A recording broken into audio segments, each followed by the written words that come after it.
Hey guys, I'm about 5K in to the MT07. This is a 2019 model. I thought I'd go through what I've done to it so far. Little mods. We'll start down here with the headlights. Daylight running bulbs on the sides are LED. The middle one's an LED as well. They're nice and bright even in daytime. Nice white color. Down here you can see a dash cam. The second one is mounted on the back, on the tail. The DVR's under the pillion seat. This is where I keep my disc lock, by the way. Don't really like putting it in my pockets in case, a fall or something.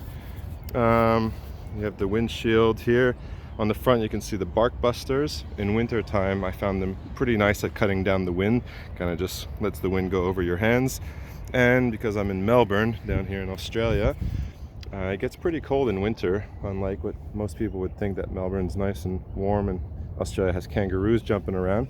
So I do have the Oxford heated grips. Here's the controller. All the grips are on here. The cool thing with the bark busters is that this little panel here is adjustable, so you can actually raise that to cut more wind during the winter time. I'm quite tall, I'm 6'3", so I did put bar risers. I ordered these from China. They were, I think, $30, and they come with an extra bracket to raise your dash, otherwise your dash won't fit with risers. What else? Quad lock. I have the quad lock with the USB charger mounted underneath. It's probably one of the nicer mounts. Have some CNC adjustable levers and comfort seat. These are pretty expensive, but most dealers are willing to negotiate, and they have quite a nice amount of foam. I got mine for $250 Australian, so that was pretty cheap, a lot cheaper than any of the custom seats I found around. It has the pillion and the main seat with it. Some Evotech sliders and some on the front and back, and these double as stand pins.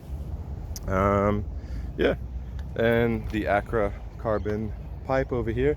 I keep my baffle in because I think it's pretty loud as it is, and beautiful sound. Don't need to deafen myself more than that.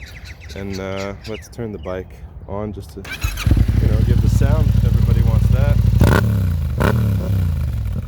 Beautiful.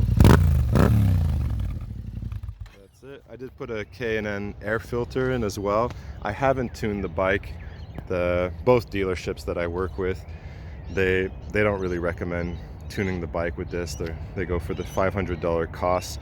The performance difference is negligible, so I just left it as is. You don't get too much popping. Once in a while, if you're really high RPM, you can rev down, get a little bit of a pop, and that actually sounds pretty cool. But yeah, that's the 2019 MT07 down here in Melbourne, rocking an Arai Profile V helmet with a blue visor on it and some Alpine Star gloves. There we go, that's the kit.